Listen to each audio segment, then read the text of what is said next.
thing about nutrition is it's very individualized. And that can get lost when you're just reading articles and articles. And yeah, there is general advice that you can give and say this works for most people. But when you get down to the end of the day, we're all created very, very differently.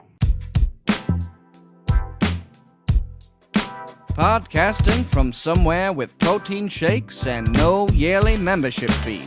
This is the HeroFit Podcast, the show that talks about the ins and outs of fitness, nutrition, and anything else that might get you feeling like a hero. Ladies and gentlemen, please welcome your hosts, Nick Stutzman and Dan Weber. Welcome, everyone. And as our good friend Trevor said in the intro, this is the HeroFit Podcast. I am Nick Stutzman alongside my co-host Dan Weber. As with most of the episodes so far, we aim to promote health, wellness, and overall fitness and nutrition into each podcast, and this one will be no different. We're sitting down today with Stevie Lyn Smith, Registered Dietitian and Ironman competitor. We are truly grateful that you're taking your time to listen, and we hope you enjoy this interview. Let's get to it. Hi, Stevie. Hi there. How's it going? Pretty good. How about yourself? A little cold, but doing well. So, tell us about Stevie. the Stevie Lyn. You prefer Stevie Lyn? What do you prefer? Stevie's fine. Okay. I just throw Stevie Lyn in there because, Stevie is usually known as a boy's name. So I hope the Lyn can kind of indicate on paper or via email that I feel like the IE would throw it as a you would know. I guess, I don't know. How would a guy spell Stevie? The same way. Same way? Yeah. Yeah, so I guess a little bit about me, the Stevie Lyn, as known on Instagram. Of course, as you said, I'm a registered dietitian by trade and by passion as well. I've been practicing for 7 years now, and I've worked in all sorts of environments, in hospitals and every type of setting. And over the last 2.5, 3 years, I've taken the shift from clinical nutrition to sports nutrition, following my passion a little bit more in that arena. Quit my day job last year to follow the dream, and spent this year kind of figuring out that hustle and that flow. So that's been pretty interesting. Pimpin' ain't easy. It isn't. It sure ain't easy. Right now, like I said, I've kind of channeled that passion of fitness. I've always played sports. I played lacrosse for my entire life. Kind of fell out of it. Then I found running. Started really with my first race was a marathon. So I kind of went big or went home with that one. Kept getting hurt running, so I got a bike and learned how to swim. And 2 years later, I was signed up for my first Ironman. And typical journey that goes on. Totally normal. It's real normal. So let's bring it back a little bit. So you quit your day job, even maybe before that. How did you find your passion and to become a dietitian? Great question. To be a dietitian. So I was at SUNY Brockport. I played lacrosse there for a brief time, and I was an exercise physiology major and took a nutrition elective course. And it was the first class that I ever took that I was like, oh, this stuff makes sense. This is pretty cool. I want to know more about this.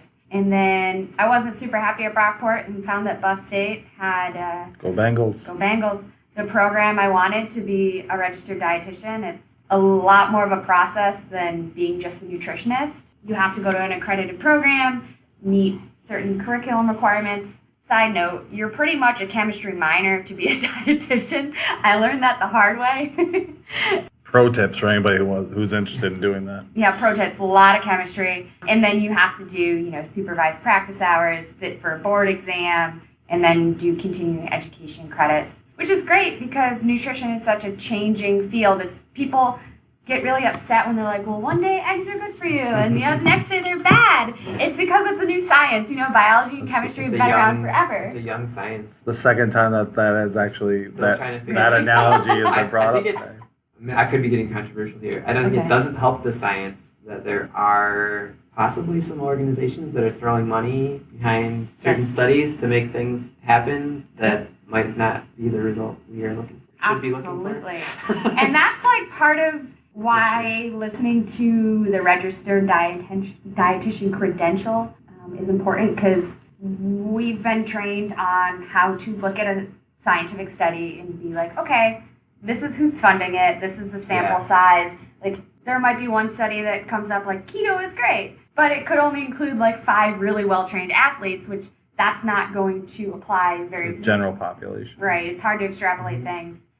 Not that other people aren't knowledgeable, but looking into one's credentials when they give advice like that.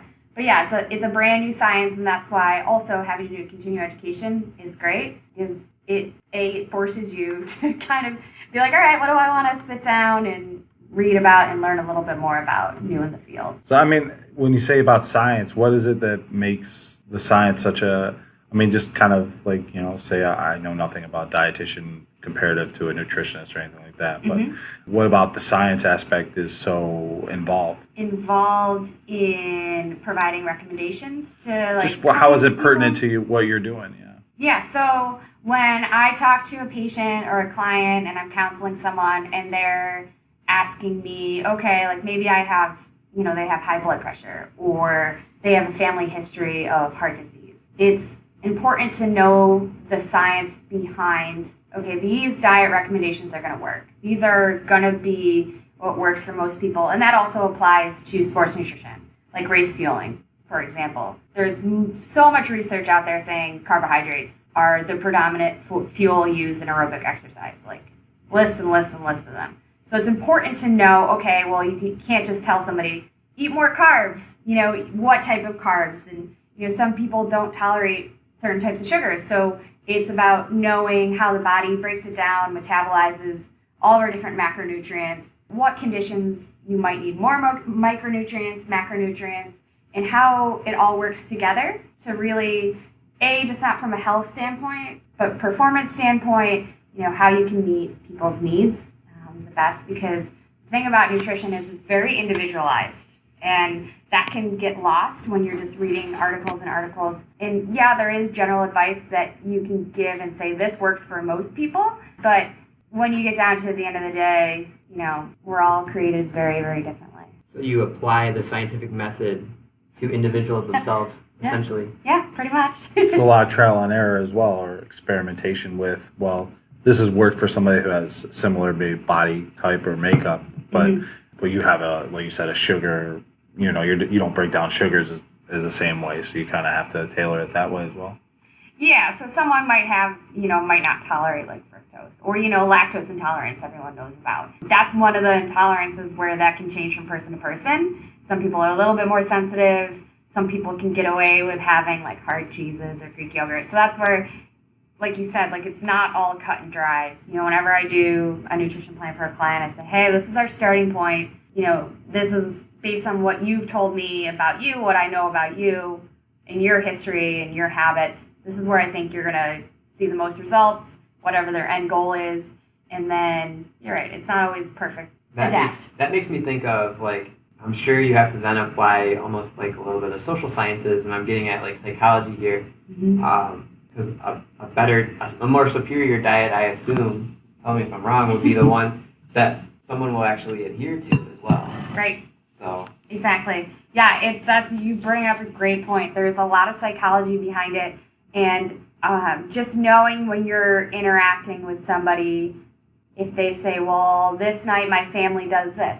It's really important for me as a dietitian for a holistic approach. Food is something it's a very sensitive subject for people. Very social. Yep, very social. There's a lot of emotional attachments to it. And it's also a quality of life thing. It's something I've learned that I don't want to be that dietitian that says, no, you can't. It's about approaching it like, okay, so this is what's going on with you, and maybe what you're making here isn't the best choice, but we could limit it to this amount. Or maybe we start to try, 3 days a week having this grain instead of another one. It's about seeing where you can have that flexibility that people can still have that quality of life, but make those improvements. And really, it all depends where they are in the state of behavior change. If someone's not ready or willing to make a change, it's probably not going to happen. Yeah. Go back to basic psychology. It's easier to make like one change at a time. Like things like that. Yep. I'm guessing. Yep. I'm kind of like psychology geek a little bit. Okay. So it's my background more than chemistry. Yeah. So I guess kind of breaking it down even further, say I'm your fresh client, what would be some of the things that you would start, introducing as we work together, towards a common goal? It would depend what your goal is. So like when I meet a new client, it's getting to know you, of course, your health history, medical history, any of that. That's super important for me to know, and what your goals are. Just looking and seeing, okay, so this is what you're doing, this is your history, and this is where you want to be. And then finding that space in between where you are now and where you want to be, and how we can collaborate to figure out how we can make changes that I see that would best help you get to said goal. Okay. I know that's kind of vague. No, it's but everyone's very different. It's a generalized question too, so I understand that it's not something you can make finite. But so, for example, say I'm an Ironman competitor. What would be something that's my goal? Is I want to be competitive in the Ironman competition. Mm-hmm. What are some of the things that we're going to be working on? So that would be usually start with body composition. See if you're at a weight that's going to be, I don't want to say appropriate, but a healthy weight to race at. Yeah, I mean, a healthy weight to race at. And I'm not a dietitian, though triathlon is a very race weight focused sport. I wouldn't think that. I would think you'd be more about your body composition, not necessarily your weight, but just kind of like how people have swimmers' bodies, stuff like that, Yep. So yeah, body composition is important. That's an important piece of it. But making sure, you're at a place that's healthy for you to compete. Which you might show up to me at a healthy body weight, BMI, body composition. I often see people who are too low in the BMI body fat range. That's usually my most concern with anyone's weight or body composition if they're on that low end, because that puts them at risk for injury, illness, and they're often, closer to overtraining, fatigue. They're depriving their body of nutrients. Undernutrition. Yeah, so I never really push people to get to low race weights, but more to a healthy body weight for, their size, their stature. So BMI still takes, you mentioned it a couple times there, BMI still takes or has a piece in this world, I guess, even though I think sometimes BMI can be a little overrated, but in this particular piece, it's still valid. Yeah, and it's still valid in clinical. It's not something that we use as like a hard and fast, tool. I guess it just is kind of a guidance for us. And I use it more on the low end than the high end. If someone's sitting at a BMI of 25, well, you never know. Like their muscle mass, their bone. There's a lot of factors that go into it. So I don't really, unless someone's in a very high BMI range, do I care about it, or if they're in a very low. So if we get close to that, 19, 18, playing into the undernutrition side of things is where I am more concerned about BMI rather than on the other side. But it's kind of a good tool just to kind of see where someone's at. So, the race... I would assume, too, that it matters how much weight you're carrying, even if it is good weight, when you're talking about an ultra-distance event. Yeah. Because that's load that you have to carry. It's load on your joints. Yep. It's making everything more difficult. Yep. Now, you could be a bigger, more muscular dude, and that can be really great for you, sprinting 200 meters. But now that you have to carry that weight for a longer distance, it's going to matter even though you're perfectly healthy. Yeah, and in triathlon, it's kind of like a fine line you dance and compared to like ultra running. Of course, when you're lighter, you run faster. That's just, like you said, you're carrying less weight around, it's less stress on your joints.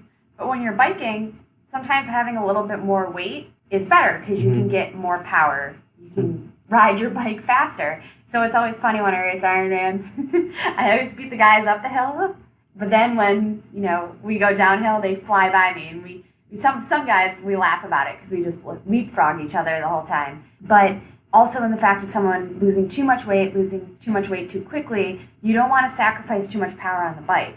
So with my athletes, that's one of the things I like to kind of pay attention to is, okay, so if you're too thin, you lose weight too quickly, you're losing power on the bike, and if you're not able to complete your workouts, you're too fatigued, you're not recovering, you're not getting any performance gains even though you're putting in the time. So there's different things. And like I said, it's kind of dancing a little fine line there with that one, with the weight. So again, it's not my main focus. Just eating. We jumped right into like an advanced scenario. Right? Too. I usually focus on making sure like someone's eating fruits and vegetables, and then fueling. Raised fueling is another thing with my Ironman competitor. Are you fueling your workouts? What's the typical fuel? Well, that'll change for people, just more so in the products that they use. Sports drink all day, on the bike and the Sports run. drinks? Sports drinks, yeah. Gatorade? Gatorade Endurance. H2O? Water on you, not in you, is what I say. H2O? Water is great, but when you're doing something like an Ironman, we want to make sure we're not, we're getting our fluids, of course, with something like Gatorade Endurance, but we're getting carbohydrates and we're getting sodium. So Gatorade Endurance has a higher sodium content than the regular Gatorade. So that's why usually in an Ironman, that's what I try to have people use. Plus it's on course at the aid stations. And when you're doing a 112-mile bike, you can't carry all of the fluids you're going to need. So being able to tolerate and take something that's off course and know you can drink it and it's not going to make you sick is pretty critical in that one. Give me that orange. Good flavor. They also have cherry. It's actually good. There you go. Yeah. That's interesting because I didn't really think about that, but it would make sense that you almost need to train your body to take the supplement that's going to be provided to you on the race itself. Yeah, and even anything. If you're not used to it, and it might bother you. Right. Yeah, and that's why I tell people, just like you need to train your cardiovascular system to do all these feats of strength, you need to train your gut to tolerate things like Gatorade and gels and chews when you're working at intensity, because the whole digestion process is amped up. Different. Yeah, it's very, well, it's not so much amped up, it's all of that blood, the oxygen's going to working muscle. Right. Not working as hard to digest the food in your stomach. Oh. That's why we want easily digestible things when you're fitnessing, because your body, that's not your body's number one priority at that time. So the really simple, easy to digest stuff. Yeah, something I always think about is like if I play a sport, I'm like I always make sure I don't eat right beforehand because then I know my body's like not going to develop with that well. Yeah, not going to revolt. And that's, one of the things I talk a lot about with my athletes is, we want a pre-workout fuel. We want people going into those training sessions, whether it's a bike ride or a run or a swim, ready to go. Because when you sacrifice the time to do the workouts, which in Ironman or half Ironman training, you're taking a lot of your time to put into training. So we want to, like I said, get the most out of it. So then it's just working with what pre-workout fuel might work for you. Everyone can tolerate different things, and then timing it out to work for you. Like I know I need to usually eat like 2.5 hours before I go for a run. Makes sense, yeah. Yeah, otherwise it won't end well. But then I have guys who are like, I just ate all of this food and they can run 10 minutes later and they're fine. No swimming. No swimming 10 minutes after you just ate. Right, exactly. that rule is a good rule. Yeah. Yeah, I can't eat a lot before I play any sports. Typically, I don't think I've ever really wanted to, but just usually I actually prefer almost sometimes fasting a couple hours prior, just because it's like easier to expend the energy and not think about what I just ate or having that come back up on me. Yeah. So that's a good call. It's a valid concern. That seems like I've only run 5Ks. My limit. I did the corporate challenge. Yeah. I've never run a 5K. Yeah, you did. You skipped past the 5K. Yeah. Went right into the marathon. Yeah. But I've noticed that I need definitely a big window of time between my last meal and when I run the 5K, or I get cramping in my stomach like crazy. Yeah. But I wonder, maybe there's something that I could use that I haven't discovered yet. Like there could be. Like a gel or a drink or something. Yeah, even sports drink or something like that. Yeah. So let's talk about a little bit more about now what you're doing as a dietitian. What is some of your focus on? I mean, we know that you could talk about some of your writing and stuff like that. Yeah, so right now I am first and foremost working on my master's degree from Northeastern in applied nutrition with a sports and fitness concentration. So that's been an interesting journey, getting back into academia after 6 years off the wagon, but it's good because it's nice to see different perspective, and I'm learning from my classmates, and that's been fun. Of course, I don't get paid to do that. Just pay a lot of money. That's right. Just Shelling it out to Northeastern. Gonna learn today. That's right. But otherwise, I am working as kind of contractor freelance work. I work for the Core Diet, which focuses on day-to-day and race fueling nutrition for endurance athletes. Of course, we can work with anyone else. It's a team of us. We have 5 dietitians now on board, and I usually am working with someone who's training for an Ironman or a half Ironman. So again, do day-to-day nutrition counseling, like I talked about earlier, just how you can kind of optimize what you're eating during the day, whether it's just to improve your health so you can recover better between sessions, or if it's to lose some weight, gain some weight. That's a big piece of my job with them. And then doing race fueling plans specifically for usually Ironman, half Ironman marathons, but also some ultra marathon fueling plans in there. And that's, based off sweat tests, very individualized, what your pre-race breakfast is, carb load, down to the every 30 minutes feedings. And then I also write like weekly menus for clients and provide support. And then one of my other roles as a dietitian is I work for a company called Untitled Chapter. So it's blood analysis. And specifically for them, I create content for the endurance crowd. So I get to write some fun stuff. I just wrote a nice blog about how your needs may change as your activity levels change. So like protein, calories, fat, that kind of thing. I definitely believe in that mantra. Yes. I've talked about how when I switched from an active athletic lifestyle to a desk job lifestyle, my macros needed to adjust accordingly. Yep, absolutely. And I did a really cool one about the Western States 100 preview of some of the pro, ultra runners doing that. And we have a fun team where we get to do different webinars, work with triathletes, and just how they can really not just use our product of, testing your biomarkers to improve recovery, nutrition, performance, but also it's fun to write and just like give nuggets of information and really be able to educate people from a big platform without them having to really buy anything. It's just nice to get some information out there. Those are the main things. I always try to think. I also do some social media work for some of the brands associated with the Core Diet that's more in the triathlon world. And I run dogs too. That's a side hustle. Are you training? Run dogs? Like Run the dogs. Iditarod? Or like... Well, right now it's like the Iditarod. No, but like people who are like, my dog needs to run because they have so much energy, but I don't run. And that's where I come in. Fancy leash and all. Pretty Iditarod-esque, yeah. Yeah, mine is. How many dags you running at once? Oh, only one dag. Do you like dags? You like dags? Dags? I like dags. Oh, you mean dogs. Yeah, I like caravans more.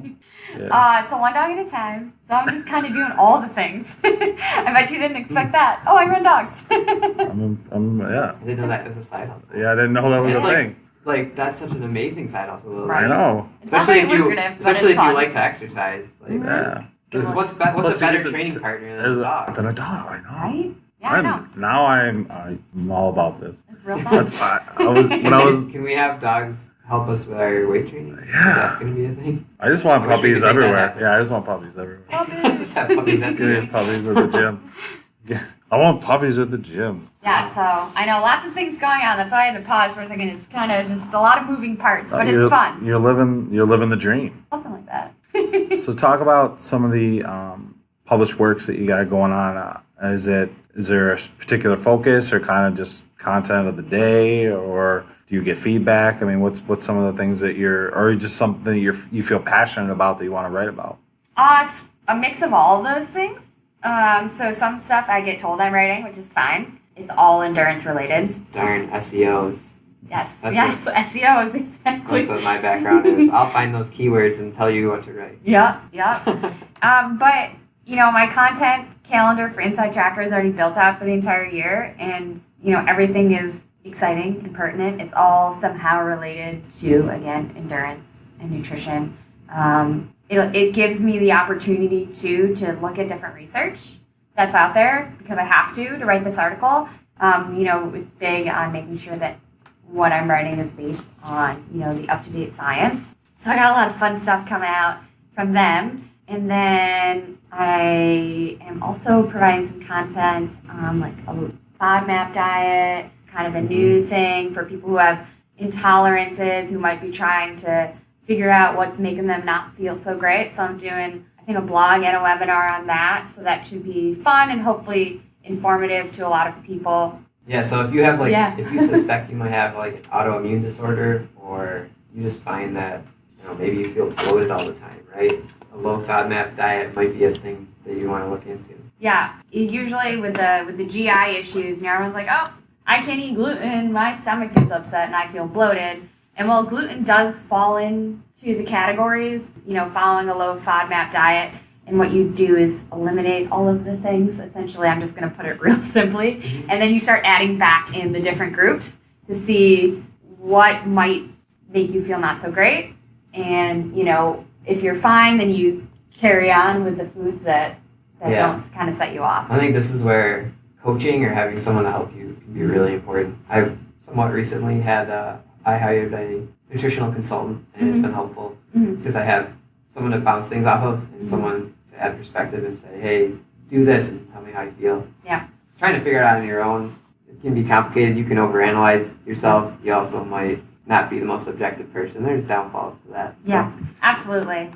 So what do you think is, how do people not confuse you with a nutritionist in a sense? Oh, no, people do all the time. Yeah. Yeah, all the time. All the time. All the time. I think my dad might even still call me a nutritionist. I didn't really know there was a difference. So. There is. I mean, and I don't... Aside from I feel like there's a difference in the degree. Yeah. I feel like you have the more science aspect of it, right? Yeah. And there are certain programs, like IOC has a nutrition program that's specifically sports nutrition, International Olympic Committee, and that's a very good program. But there are also a lot of programs where you're like, oh, I took an online course for a weekend, and I'm a certified nutritionist. Okay. Yeah, so it's just one of those things. It's like personal training. Exactly. Varying degrees of the certification and the reputation of the company providing it. Yep. So you're looking down on those nutritionists. No, I'm just kidding. No. I mean, like I said, it's something that people need to research, especially when it comes into where there could be a medical issue. Dietitian is a lot more important when it comes to someone that actually has a serious health problem. Yeah. So say something, for me, I have thalassemia minor. Are you familiar with that at all? Mm-hmm. So what is something that I could be doing I find that losing weight particularly is tough, regardless of my low iron. But what is,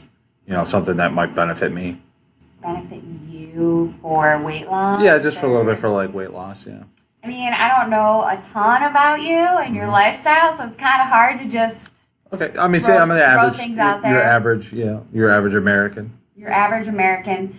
So I would say you probably should eat more fruits and vegetables if you're the average American, and switching more to whole grains. The average American isn't big on the whole grains, and the portion size thing is a big thing for the average American, typically.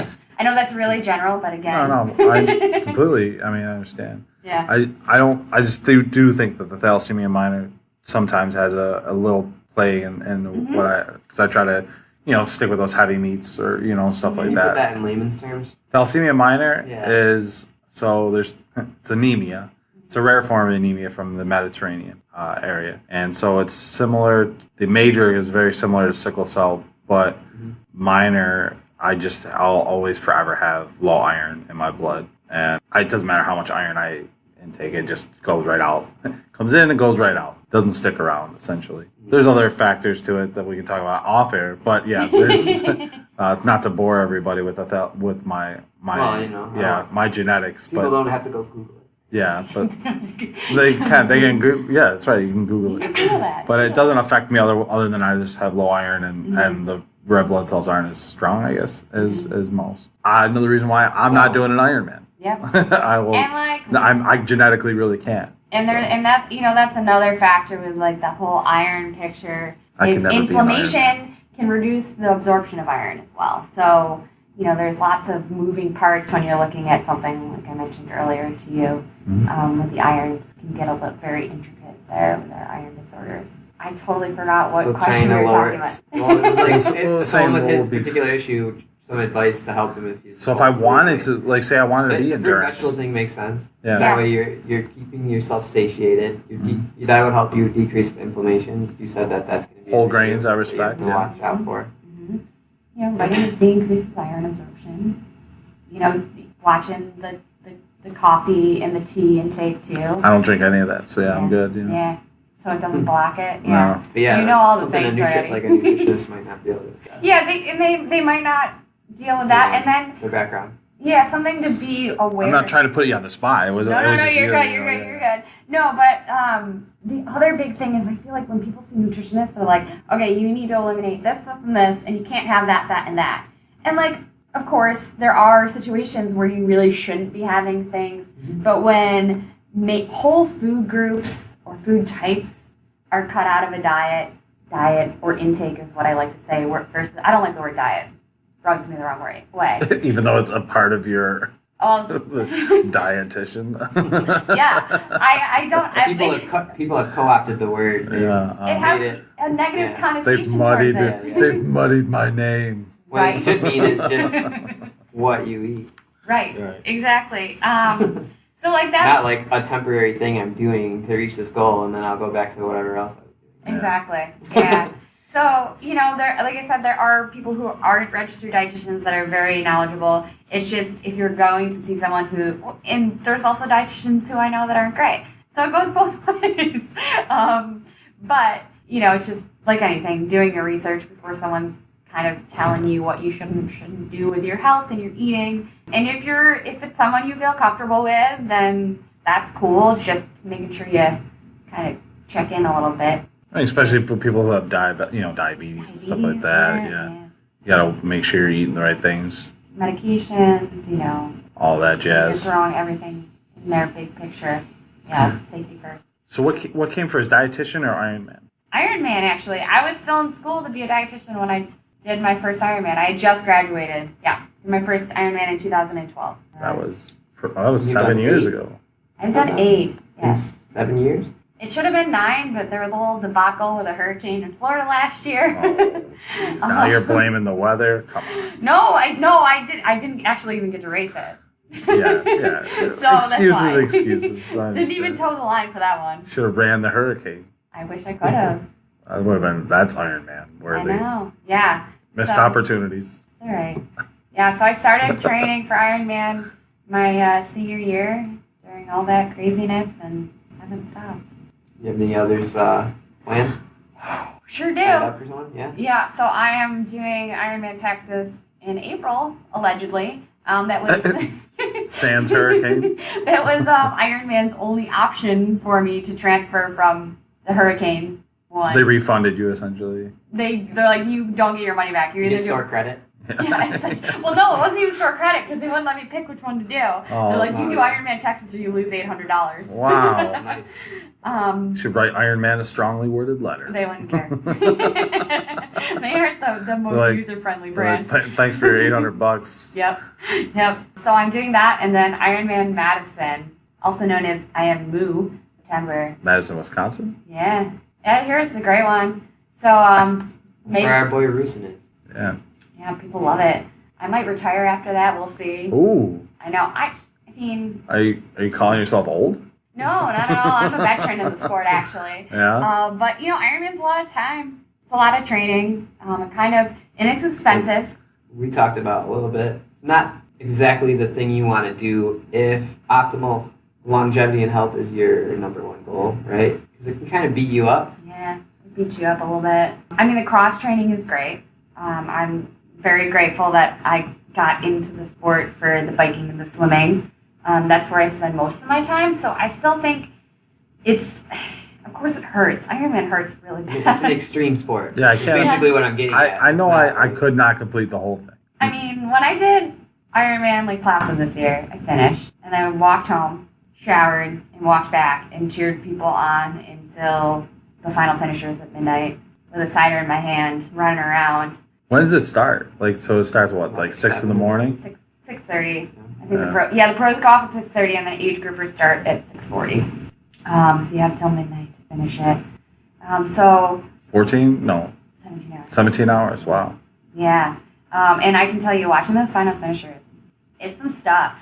They're like, hits you in the feels? Right in the field. I mean, that's a really long time to be... I'm doing anything. Doing anything, yeah. I mean... Especially body exertion. And then it's dark, and there's fewer people on the course, and you gotta, like, keep motivated and keep going. So that's why I make all of my greatest effort to get back out there and cheer people on. Totally respect that. After I finish. Is there a good community then? Yeah, and that's the one thing about triathlon that kind of has kept me in the sport. I'm less involved in teams and clubs than I used to be, but just the people I've kind of met along the way, it's been really incredible. It's how I've met all of my best friends, and then we've turned races into friendcations where we get a cool house and spend a few days afterwards at, wherever the destination is and hang out and check out breweries and stuff. And hugs and hand pounds. That's right. Always hand pounds during race. You don't know what happens out there. It's true. It's a long day. It's true. So you got into Ironman first, and how have you progressed? Like, I mean, in the beginning, was it easier, harder, or as you progress, it's become easier or harder? I don't think it ever gets easier. You just figure it out more. It all depends, I guess, also on your attitude with things. It's always hard sitting on your bike training for 6 to 7 hours on a Saturday when, like, people are doing other stuff isn't easy. But if you, like, have that goal in mind and look at the bigger picture, it's just having the discipline day in, day out to show up and do your training, even when you don't feel well, you're tired, it's cold, it's 4:30 in the morning, so you can get your work done or go out later and see your friends. Life. And that's the thing about the sport that kind of bothers me is that, there's two types of triathletes where, it's a sport with the highest divorce rate. Because most triathletes are very type A. I'm about as type A as they come, despite being really laid back. I'm super type A, but more about my stuff. On the inside, you're freaking out. And yeah. Just hiding it from everybody. No, I don't know if I hide it. Sometimes I don't hide it. Sometimes I put it all out there. But either people make it their life, and it's like that above everything. Where for me, when I started, I was kind of in a group where that's what the feel was, and I was like, this is not what I want from it. It's not what I want to do. Of course, I want to, race at my best and get, my own personal best on race day, but focusing more on the experience of the journey, of course, to the start and the finish line is the most exciting to me. So you enjoy the journey, the community. Yeah. I would have to assume there's a huge sense of accomplishment for having done something that very few people can or are even willing to do. Yeah, there definitely is. When I finally got my PR, I kind of have really bad luck with race weather. I've spent a few years trying to PR the Ironman distance. One of them, I ran the whole marathon in like knee-deep water because it was flooding. Like the swim was canceled. It was a total nightmare. But I look back and it's one of my favorite races. You were swimming twice. Yes, exactly. Extra swim. But when I look back, it's like, yeah, I was totally bummed that I couldn't PR. Like it was just like, I don't want to say a waste of a day because that's not the right attitude. But you put in 8 months of training all the time. You show up and it's flooded, all of that. But, there's a selfie that my friend took of me running in knee-deep water. I see my mom standing with all my drunk friends, water up to her hips, cheer. You know what I mean? Like, it's that kind of stuff where you look back and you're like, well, that was really fun. Like, that was funny. But, yeah, there is a sense of accomplishment. When I finally got my PR, it was actually the only Ironman I attended alone without family. I added it on. So no one believed you? No, I'm just kidding. No, there's evidence at least, yeah. They believe me because they can look it up online. See it. I added it on in my 2017 year because I broke my ankle trying to avoid getting hit by a car in DC when I was living there. So my first Ironman of the season that was supposed to be the only one, it was just kind of like, still had a great time. It was just kind of to get it done and, take the next step. So I added on Ironman Louisville. And I was there by myself, stayed in the house with people that I had just met that weekend. And I finished. Hostel style? Well, actually, I had the master bedroom. I had a great room. It was a great house. Nice. They were all wonderful. They're all my friends now. But a lot of them were professional triathletes. So, I finished around 11:30, 11 and a half hours, and they were all done like hours before me. So I'm like super emotional, ugly, happy, crying at the finish line. And then I like get there and I'm like, oh my God, no one's here. And I'm like crying to the finish line catcher person. I'm like, oh my God, I just PR'd. And she's like, you're great. And I was like, oh my gosh. And I was like, how am I going to get home? Wow. Yeah, there's some great finisher photos from that one. I ran a 5K once, and That's my story too. I ran a 5K once.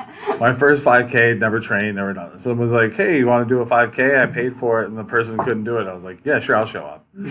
And I immediately regretted that decision. And I was like, all right, I'm coming up to the finish line. I was probably the last person, but there was this like 4-year-old, 5-year-old kid. Maybe she was 8. I don't know. I was like, I'm beating her. Right. And I pushed myself to beat her. And then I paid for it because I was like, my friends came running up. They're like, yeah, you finished. And I was like, and I was like, nope, gotta go over in the bushes here to puke because I just exerted all my energy to beat that 6-year-old girl. But you beat the 6-year-old. But I did. That's right. And her dad, who was just there for, obviously, to just run it to run. But I was just like, nope, I'm not coming in last. See? It's like when you find those moments, you're like, I'm going to beat that person. Yeah. I mean, you want everyone to do well, but sometimes you need that little, like, Not spark. that 6-year-old girl. Nope. You need that little spark of motivation, right? She's got, yeah, that's right. Yeah. I'm just like thinking back at, I've run a couple of 5Ks. I did a Spartan race. The moment that I had some motivation and I actually was like, I want to do this, and it gave me a little extra edge was we were running a corporate challenge, and there was a coworker who, he and I just didn't always see eye to eye. We'll put it that way. And he was training for this event, super pumped about it, being kind of cocky about it. And I just made it my goal that I'm not going to finish behind him. So made it happen. It's good to have goals. Felt pretty good, but it was like it was like what, like almost like a vengeance like kind of attitude about Spite. it. A lot of spite. I mean, sometimes, Spite, yes. sometimes it happens. But then when you get into something like an Ironman and you see that person and you're like, I really want to beat them, but I know they're going too fast. And if I start going that fast right now, that's going to screw up my whole race. So that's another thing is that I've got myself very disciplined and I've done enough of them that I know, okay, if you try to go out too hard or if you push it too much here, you're going to be screwed. Rabbit and like, the tortoise type thing, yeah. You You know, have to towards pace the yourself end. a little bit more on Ironman, I suppose, than on a 5K. Yeah, my friends joke that I'm just like an aerobic machine. It's just what I do. So like when I go out and I race a half marathon, I hate it. It's just thresholding for 13 miles. It's like, but I do it to kind of get outside of my comfort zone and try and do something a little bit different. Once again, yeah, you got better than me. I can barely do a 5K, so it's I think that stuff like where you just decided to start doing it one day is more impressive, in my opinion, because that's obviously not everybody can do it. Dieting or dietitian or nutrition, regardless. I think that stuff is definitely taxing on the body and I mean that's why it makes it the more competitive. Yeah. It's definitely takes a lot out of you, and that's also another thing I've learned with using Inside Tracker and being in the sport for so long is the importance of recovery. I'll go on Strava and my friend will be like, "Oh, recovery run," and I'm like, "That pace is real fast for a recovery run," and like just being able to respect your rest days. My friend started a great Instagram called Rest Day Brags. And it's like what you do on, people bragging about their rest days, a lot of pancakes and Humble beer brags. and that kind of stuff. But it's nice because that, side brings the community together in a different way, whereas, especially when you're training and competing a lot, it's not healthy to go hard every single day or go big or go home. Like you need to respect your body if you want to ask it to do all these things. Brings in some balance. Yeah. So what you usually see is people bragging about how hard they work. Yeah. Just creates like a rat race kind of. Yeah, absolutely. And I find it important that people can like acknowledge their hard work, and when they have successes, like that's super important, and being supportive, but also making sure that people are being smart about recovery. Do you think that the discipline and mental strength that you get from competing carries over into other aspects of your life? Oh yeah, absolutely, for sure. One of the reasons I've enjoyed Ironman training so much is that it really makes me make the most of every single day.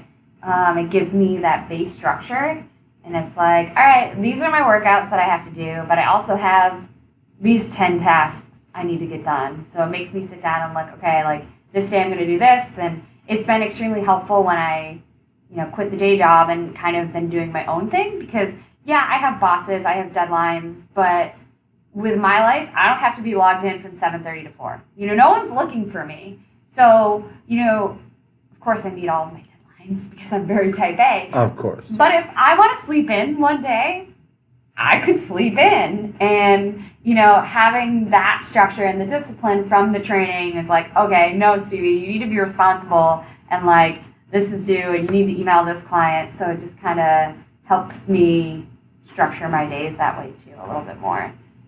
If I don't have like too many things on my plate, I don't tend to manage my time as well. Do you think if you weren't type A, you would find yourself in a hole? Probably. And I care a lot about my work and my clients and what I do. So I put a lot of pride in that. So that's also a big part of it as well. And that's why it's been nice to kind of do my own hustle life.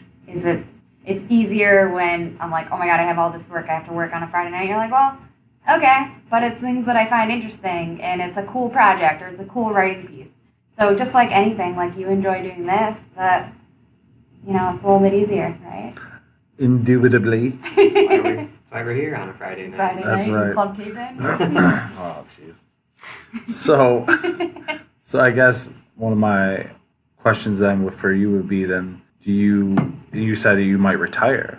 Mm-hmm. How is that going to affect the freelancing and all that other stuff that you're doing? I'm going to find someone else to fill my time if I retire. What's the next chapter? Well, we're not sure yet. I'm not closing the book on Ironman. I'm going to see what this year brings. You and Ironman might take a break. Yeah. We might take a break. It might be time. Might see other people. Might see other people. Me and Ironman. I might not want to spend 6 hours on my bike on a Saturday. I might want to, I always dream of retiring and getting back into ultra marathon running. I've done 150 miler and Me too. yeah. Maybe climb all the high peaks, add that to my list. Me too. I just went to Patagonia recently and did some hiking there. Just thinking Madison, I'm going to go get some cheese. Eat some cheese curds, drink That's some right. PBR. Do that thing. Yeah. Do that life. Yeah, you can. Totes. There's two aspects of Ironman. There's competing, but you can also stand on the sidelines and watch while drinking beer, apparently. Yes. Which I just learned about. Drunk friends. Yes. Yep. I Okay. think I could be a great drunk friend. Hashtag drunk friends. Hashtag drunk friends. Hashtag blessed. Hashtag too blessed to be stressed. Oh. I will say though, Ironman spectating is, well, I like not just Ironman. Watching any race is also super exciting to me. Please share. It's just so fun to be able to go out and support people, no matter what their goals are, first race, last race, fast, slow. Because I can appreciate what it's like to put in the time to train, or even just to show up and take a chance at something that might scare you, stepping out of your comfort zone. But Ironman spectating is super fun, but it's also very exhausting, and it's a very, very long day because you're up with the athlete. You're helping them. Pounding those beers. Yeah, pounding those beers, whatever your drink of choice is. Then you got to go find a bar to sit at while they're on the bike for 6 hours. Not easy. But then it's trying to find the timing, oh no, they're only going to be at this spot at this time. They're moving this fast. That do the. would be tough. But then you're on your feet all day long, kind of just running around, and you drink a lot. Then you get tired. And then you got to find coffee. And then it's hot, so you're sweating. People want their pictures taken, so you better not mess that up. Sounds more tiring than doing the actual race. It can be. You can make signs. You can wear funny costumes. People always appreciate spectators. It is not an easy job. I mean, I imagine some part of you is not doing it just for yourself. You're like, I want people to know that I'm doing this. Yeah, little bit. We're only human, right? I respect it. It's what social media is for. Yeah. It's funny because I feel weird sometimes social media about stuff. But Social mediaing? I think that's actually healthy. feel that way. I feel a little weird about it. But as I've started to, over the last few years, share more about, I don't like to share only about Ironman. Like I said, I don't like it to, it does define me, but I don't like it to be just like the only thing I am. That's all I think about now. Yeah, I'm an Iron Man. That's all I am. I'm more than that. I'm ironless. You're Iron Man. That's right, I steal your iron. But I've gotten so many messages from people about like, oh, thank you. Like, thank you for sharing this. Like, you know, you helped me kind of get over this mountain. And I'm not trying to be like a martyr, you know, like put myself on a pedestal, but I feel like when you can share something, you don't know who you're silently inspiring for them to take on whatever their feat might be, whether it's like quitting like when I quit my job, like I got a ton of messages. People are like, I want to quit my job, I hate it, I want to try this. And I'm like, I was like, well, first of all, and they're like, but I'm just so afraid. And I was like, well, let me tell you, I sat on this decision for like 2 years. And I hemmed and hawed until I finally took the jump. And like, so. Which is a lot more different than just being like, you know, deuces. Yeah, just deuces, I'm out. Deuces, I'm out. So it's kind of weird to social media about it, but it's funny. I'll like post, I don't know, I'll post about like real life stuff or like hiking or something, but like I can tell you, my fitness photos get the most likes. And I'm like, guys, I'm more than just me in spandex. You know what I mean? Yeah. There's more to this meat bag than just running and biking and fitness stuff. And throwing Gatorade on myself. Right. Don't lie. But yeah. There is more than that. I have a really cute dog. All right? I run dogs. Biology wins all the time. Yeah. Right? Science. Science. Yeah. But yeah, it's very interesting how social media plays into it all. But it helps me. Like, but you're not trying to curate your feed. That's good. I like that. No. And there's always keeping it authentic. There's like usually like at least one self-deprecating hashtag in there. I try not to take myself too seriously. It's hard to take hashtags seriously, in my opinion. So. Yeah, I consider more just for the. I know I watch people and I'll say I view hashtags as should be more for like, you know, people to market themselves, but instead it's like the most random collection of words, and I sometimes catch myself doing that too. I'll be like, I'm not gonna inside joke hashtags. Shy away from it. I throw 20 hashtags on every post. Yeah, 10 of them are for marketing, tagging purposes, trying to get the content out there. The other 10 are me making fun of the fact that I'm using hashtags. Yeah. Trying to be somewhat humorous to keep people entertained. Hashtag. Hashtag. I might be hashtag failing at that. Hashtag try. You're just trying to be an influencer. That's what it is. I was trying to be an influencer. Yeah. I tried to quit my job and be an influencer a couple of years ago. Yeah. You know. Tried. Nah. Yeah, what happened was I went to Europe and I was taking a lot of pictures there, backpacking and picking up followers along the way, and I was like gaining some momentum. Thought maybe I could keep it going, but followers topped off when the travel stopped. So maybe I won't get any more followers when I stop fitnessing. I don't know. We'll see. I will never stop fitnessing. Let's be real. I'll find some form of fitness. Oh, it sounds like you will. Yeah. You know, maybe powerlifting is the next. I don't know. I mean, I like lifting weights. I do lift weights, but it's not so much. They're in the same wheelhouse, right? Definitely. Same thing. Same. Yeah, it's not really my jam. Samesies. I kind of threw that in there because I wanted to actually transition back to end this out with like, I'm not sure how they asked this question, so we're gonna have to do some editing. But how does your advice change based on somebody who is going in the other direction, where they're trying to do like power sport? A power sport?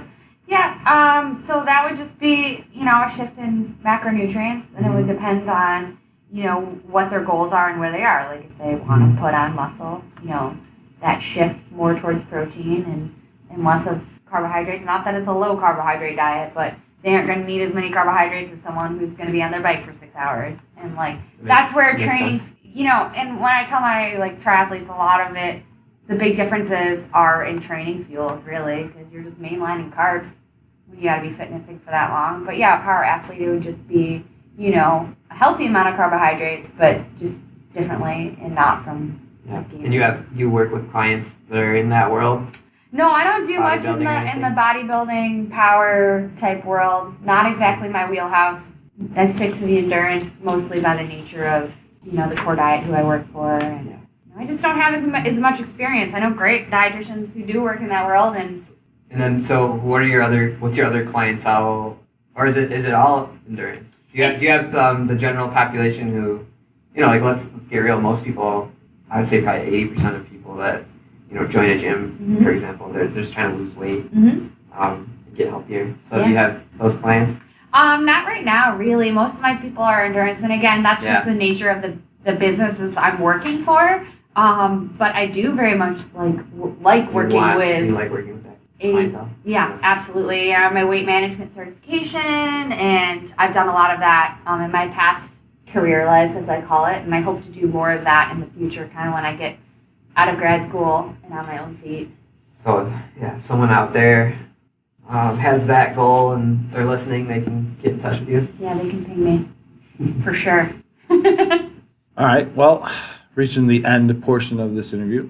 It has been great so far, but I got some, it's been okay. Tolerable at best. Yeah. Pretty okay. Some shotgun style rapid fire questions along the dietitian line. All right. So, numero question. What is the best thing that you can eat? That's not a fair question. That's a question. A balanced diet. A balanced diet. Okay.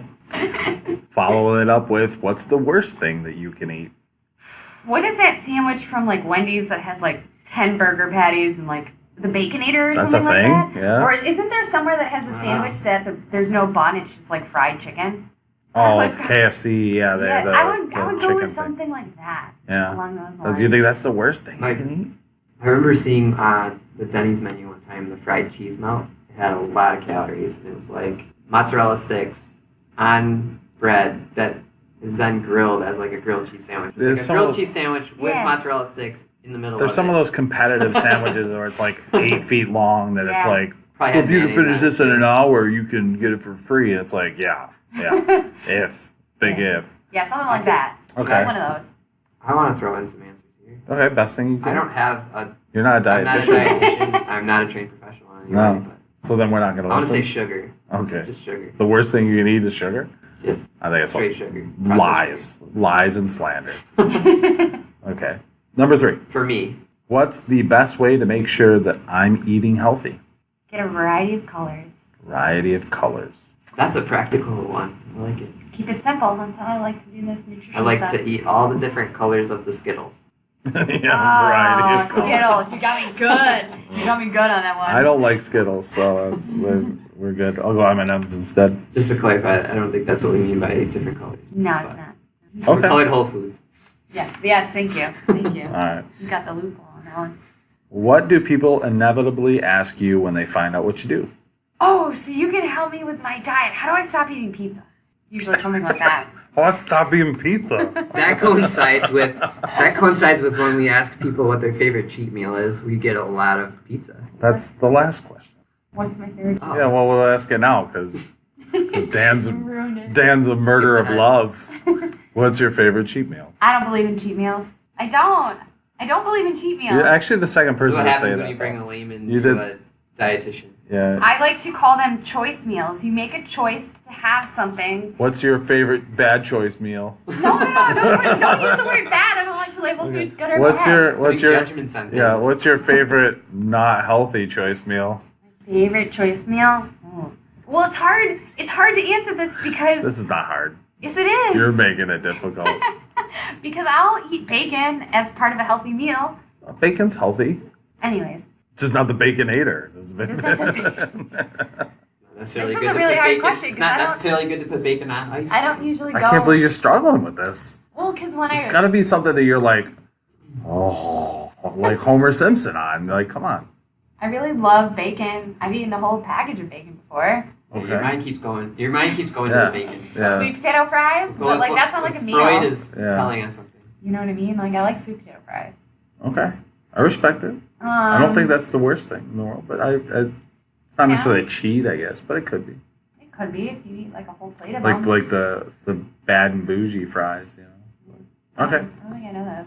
don't I know, know. I was so boring with that question. But I usually let myself have kind of what I want to eat as long as I have it in moderation and there's like vegetables nearby or something. You're just way better than us. That's what it is. No. I've always subscribed way to the better. 80-20 rule on most things. Yeah. And you can probably use that approach with your diet too. Yeah. Maybe it's more like 90-10 It in terms happens. of good. There's no right or wrong answer. It's Not just all good. for, We shouldn't use judgment words. it's all for No fun. judgment words. It's all for fun. I know. Nutritionally dense foods versus not nutritionally Nutrient dense. dense. Nutrient dense Yeah. foods. Yes. What's the most common mistake people make that causes them to fail at their diet, I guess, even though you don't like that word, but that's the word. I know what you're going for. What's the most common mistake? That makes them fail, essentially. Now, are we talking endurance athletes or the general population? Sure. Well, either or. I would say. I would suspect it might be different. No, I feel like generally people just I'm trying to figure out how I want to word this. That they don't accept where they are. They feel like, and they're not patient with things. They feel like they need to make all these changes, or they just can't. And There's an impatience / I want to see results now type thing. yeah, unrealistic goals, which Unrealistic. part of my job is to set SMART goals, attainable, measurable goals. But if someone has something else in their head, they're usually like anything. They're like, nope, I need to be down in 10 pounds in a month. And I'm like, well, that's not really exactly healthy. I like the philosophical way that you answered that question. Thanks. Much respect. What do you know now as a registered dietitian that you wish everybody knew? That it doesn't need to be that complicated. Healthy eating. Of course, it's hard with social media with everyone posting all their pretty food all the time. That sounds personal. No, it's not. I mean, some people plate food better than I do, but then I feel like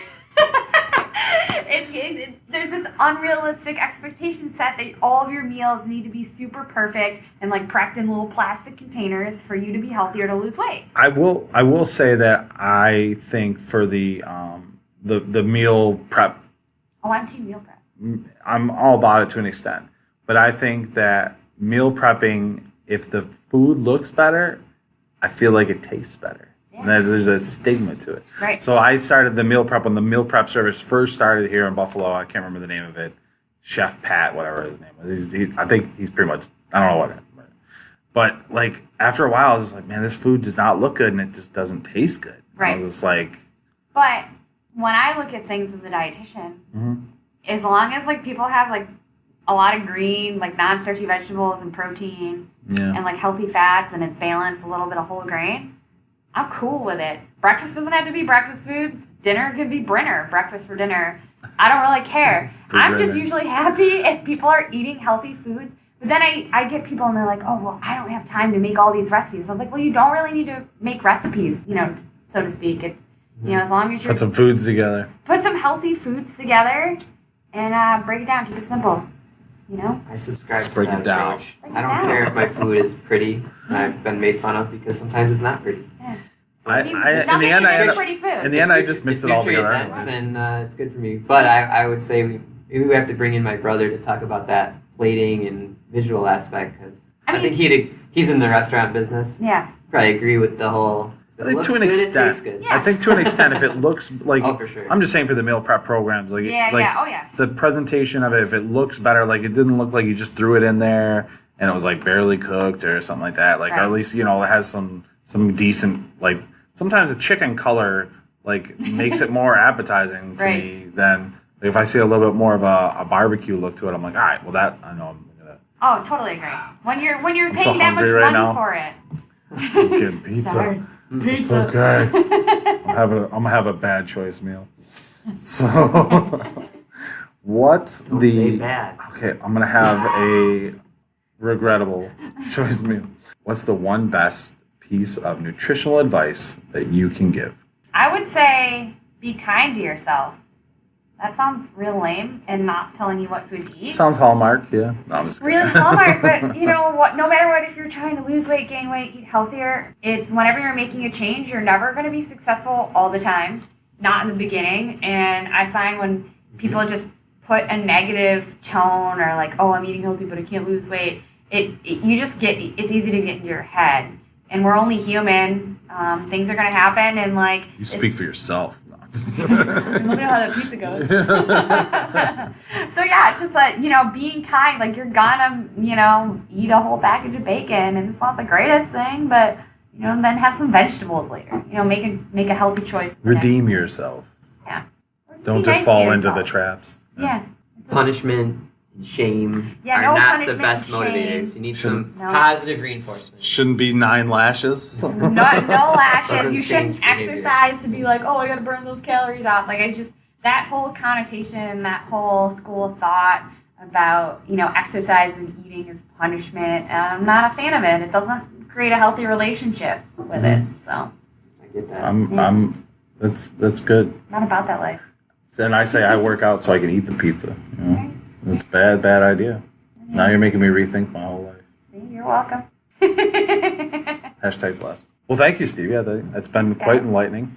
I'm looking forward to hearing on how you do on Ironman Texas.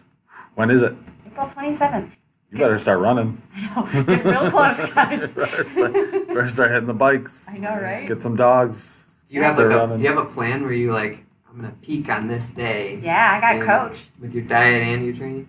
I do all of my nutrition, but I have a coach who's great, helping me through all my recent health struggles and trying to pick up the pieces and try and see if we can make this Ironman happen.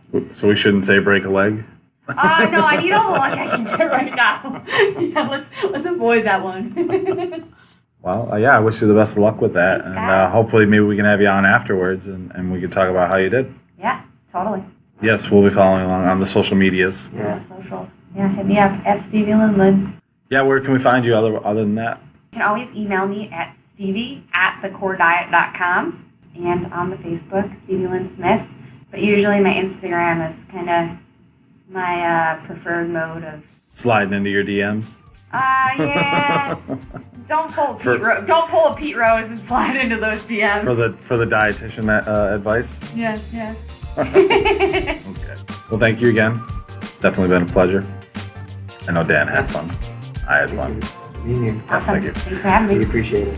Thank you for listening to the HeroFit podcast with Nick and Dan. We hope you've enjoyed our show. If you want to know more about this episode, listen to past podcasts, please check out HeroFitPodcast.com. Our audience is strong, so we can't ask you to smash that subscribe button. Instead, please gently tap the subscribe button. Also, leave us a review on iTunes, Spotify, Google, whatever medium you're listening to us on. If you think someone would benefit from this podcast, please share it with a friend. Join us next time. Until then, keep it classy. This has been another episode of the HeroFit Podcast, making humans great again, one podcast at a time.